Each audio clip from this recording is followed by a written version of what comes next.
Joyce reading Milly-Molly-Mandy by Joyce, Lankester, Brisley, and you can't read the words on the cover because it's faded.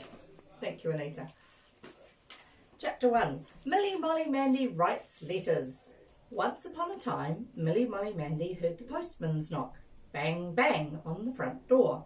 So she ran, hop, skip, down the passage to look in the letterbox, because she always sort of hoped there might be a letter for her, but there wasn't. I do wish the postman would bring me a letter sometimes, said Milly-Molly-Mandy, coming slowly back into the kitchen. He never does. There's only a business-looking letter for father and an advertisement for uncle. And then Milly-Molly-Mandy noticed that the business-looking letter was from Holland, where father got his flower bulbs, and had a Dutch stamp on it, so that was more interesting. Milly-Molly-Mandy was collecting foreign stamps. She had collected one Irish one already, and it was stuck in Billy Blunt's new stamp album. Billy Blunt had just started collecting stamps, so Milly-Molly-Mandy was collecting for him. If you want the postman to bring you letters, you'll have to write them to other people first, said Mother, putting the letters upon the mantel shelf till Father and Uncle should come in. But I haven't got any stamps, said Milly-Molly-Mandy. I'll give you one when you want it, said Grandma, pulling the kettle forward on the stove. But I don't know who to write to, said Milly-Molly-Mandy. You'll have to think round a little, said Auntie, clearing her sewing off the table. There's only Billy Blunt and little friend Susan, and it would be silly to write to them when I see them every day, said Milly-Molly-Mandy. We must just think, said Mother, spreading the cloth on the table for tea. There are sure to be lots of people who would like to have letters by post, as well as you.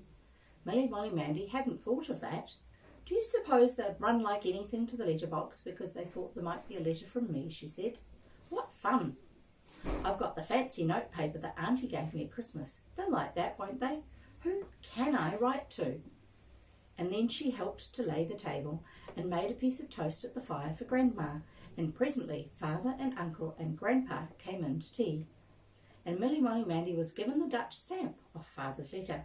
She put it in her pencil box, ready for Billy Blunt in the morning. And then she had an idea. If I could write to someone not in England, they'd stick foreign stamps on their letters when they wrote back, wouldn't they? And then Auntie had an idea. Why, there are my little nieces in America, she said, for Auntie had a brother who went to America when he was quite young, and now he had 3 little children whom none of them had seen or heard anything about.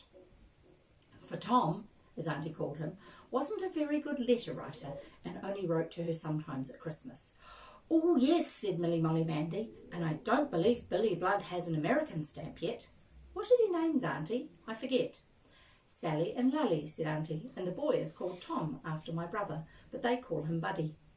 They would like to have a letter from their cousin in England, I'm sure. So Milly-Molly-Mandy looked out the box of fancy notepaper that Auntie had given her and kept it by her side while she did her home lessons after tea. And then when she'd done them all, she wrote quite a long letter to her cousin Sally. At least it looked quite a long letter because the pink notepaper was rather small, telling about her school and her friends and Billy Blunt's collection, and about Toby the dog and Topsy the cat, and what Father and Mother and Grandpa and Grandma and Uncle and Auntie were all doing that moment in the kitchen and outside in the barn, so that Sally would get to know them all. And then there was just room to send her love to Lally and Buddy and to sign her name. It was quite a nice letter. Milly-Molly-Mandy showed it to Mother and Auntie, and then, just to make it more interesting, she put in a piece of coloured silver paper and 2 primroses, the first she had found that year, and stuck down the flap of the pink envelope. The next morning she posted her letter in the red pillar box on the way to school.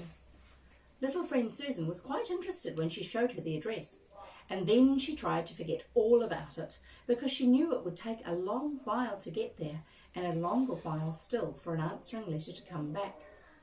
After morning school, she gave the Dutch stamp to Billy Blunt for his collection. He said he'd got one as they were quite common, but that it might come in useful for exchanging with some other fellow. And after school that very afternoon, he told her he had exchanged it for a German stamp, so it was very useful. Have you got an American stamp? Asked Milly-Molly-Mandy. No, said Billy Blunt. What I want to get hold of is a Czechoslovakian one. Ted Smales just got one. His uncle gave it to him.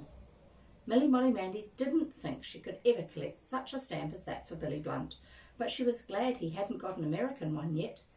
All that week and the next, Milly-Molly-Mandy rushed to the letterbox every time she heard the postman, although she knew there wouldn't be an answer for about 3 weeks anyhow. But the postman's knock, bang, bang, sounded so exciting she always forgot to remember in time. A whole month went by and Milly-Molly-Mandy began almost to stop expecting a letter at all, or at least one from abroad.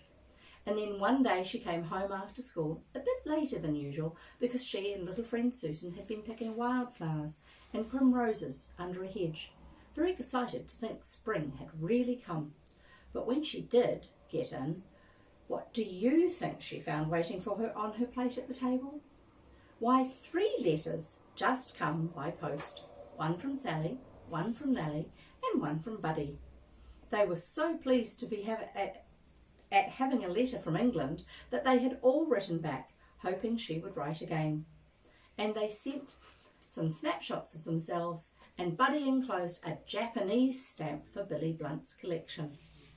The next Saturday, Billy Blunt came to tea with Milly-Molly-Mandy, and she gave him the 4 stamps, 3 American and 1 Japanese.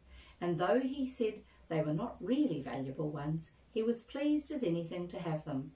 And when the table was cleared, they sat and wrote letters together, Milly-Molly-Mandy to Sally and Lally, and Billy Blunt to Buddy to thank him for the stamp, with a little PS from Milly-Molly-Mandy to thank him for his letter. Milly-Molly-Mandy does like letter writing because she has got 3 more friends. And since we're all stuck at home with COVID-19, write letters to other people you might know